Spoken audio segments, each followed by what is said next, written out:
Baik, Assalamualaikum warahmatullahi wabarakatuh. Perkenalkan, nama saya Suci Astuti dengan NIM A321249095. Baik, di sini saya akan menjelaskan terkait isi resume saya mengenai materi hukum tata negara dari mata kuliah Pengantar Hukum Indonesia oleh dosen pengampu, izin menyebutkan namanya Bapak Dr. Hasdin SPD MPD. Baik, untuk mempersingkat waktu, saya akan menjelaskan terkait isi dari resume saya.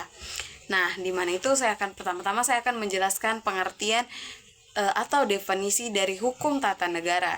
Jadi, hukum tata negara adalah ketentuan hukum yang mengatur mengenai bagaimana susunan organisasi negara akan ditetapkan.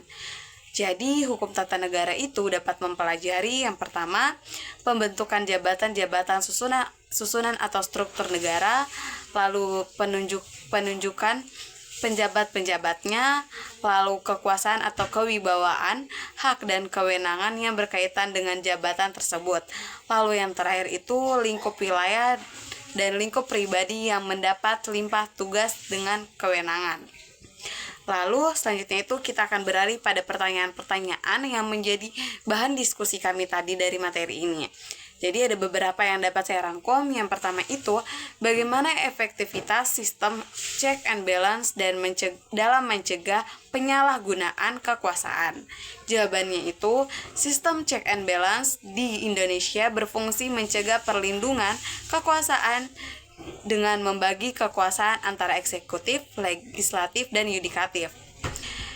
Efektivitasnya cukup baik, namun masih menghadapi tantangan seperti intervensi politik dalam lembaga peradilan, kesinambungan kekuatan antara eksekutif dan legislatif, serta lembaga kontrol terhadap lembaga tertentu, kasus-kasus korupsi dan perlindungan dan otoritasi penunjukan bahwa sistem ini masih perlu diperbaiki, terutama dalam aspek independensi lembaga pengawas dan transparansi. Selanjutnya itu kita beralih ke pertanyaan kedua. Apakah sistem pemerintah presidensial ditetapkan di Indonesia saat ini sudah efektif dalam mengatur pemerintahan? Baik, jawabannya itu sistem presidensial di Indonesia sudah cukup bagus atau efektif dalam menjaga stabilitas pemerintahan karena presiden memiliki masa jabatan yang tetap dan tidak mudah digulingkan seperti dalam sistem pemerintahan. Namun, tantangan utama adalah sering terjadinya kebutaan antara eksekutif dan legislatif, terutama jika presiden dan parlemen berasal dari partai yang berbeda. Lalu,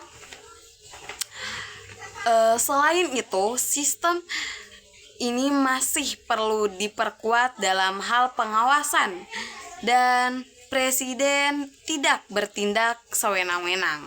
Lalu selanjutnya itu kita beralih kepada pertanyaan yang ketiga.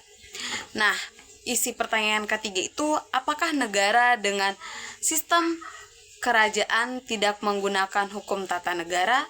Baik, jawabannya itu, negara yang menganut sistem kerajaan tetap memiliki hukum tata negara, tetapi sifatnya berbeda dari negara republik. Dalam sistem monarki konstitusional atau seperti Inggris dan Jepang, hukum tata negara mengatur pembagian kekuasaan antara raja dan pemerintah. Sementara dalam monarki absolut atau seperti Arab Saudi, hukum tata negara lebih didasarkan pada hukum agama dan adat. Jadi meskipun memiliki banyak perbedaan, tetapi prinsip peraturan pemerintahan tetap ada dalam bentuk hukum yang berbeda. Selanjutnya itu kita beralih kepada pertanyaan keempat. Nah, isi pertanyaan keempat itu, apa hubungan antara prinsip kedaulatan rakyat dan praktik demokrasi di Indonesia? Baik, jawabannya itu prinsip kedaulatan rakyat berarti bahwa kekuasaan tertinggi ada di tangan rakyat. Dalam praktik demokrasi di Indonesia, hal ini diwujudkan dalam pemilu, kebebasan berpendapat dan partisipasi masyarakat dalam pembuatan kebijakan. Namun implementasi demokrasi masih menghadapi tantangan seperti politik uang, oligarki, dan tidak adanya partisipasi aktif dari rakyat dalam pengambilan keputusan. Lalu kita beralih kepada pertanyaan selanjutnya, yaitu pertanyaan kelima. Baik, pertanyaan kelima itu berisi jawaban peran hukum tata negara dalam menyelesaikan konflik melalui sistem konstitusional seperti Mahkamah Konstitusi yang menyelesaikan penyelesaian pemilu, hukum otonomi daerah untuk mengatasi konflik kepentingan aturan pusat dan daerah, serta undang-undang tentang penyelesaian konflik tentang sosial. Namun, efektivitas hukum tentang penyelesaian konflik tentang sosial ini bergantung pada penegak hukum yang adil dan independensial.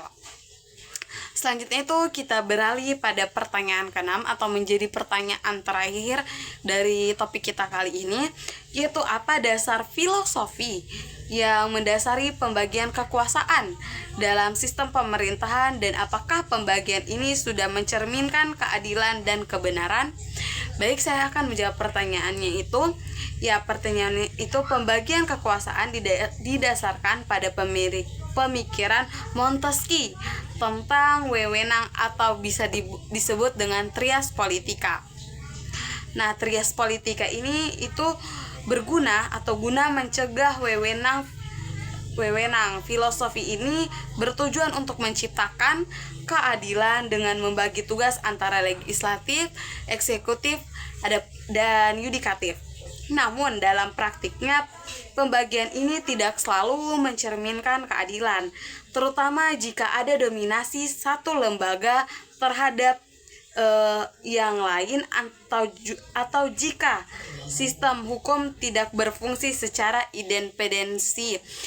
Oleh karena itu, perlu adanya mekanisme pengawasan yang kuat agar pembagian kekuasaan benar-benar berjalan sesuai prinsip demokrasi dan keadilan. Baik, mungkin hanya itu yang saya dapat sampaikan dari materi ini tentang hukum tata negara. Mungkin hanya itu yang saya sampaikan. Lebih dan kurangnya saya mohon maaf. Saya Suci Astuti pamit undur diri. Saya akhiri, wabillahi taufik wal hidayah. Wassalamualaikum warahmatullahi wabarakatuh. Dan terima kasih.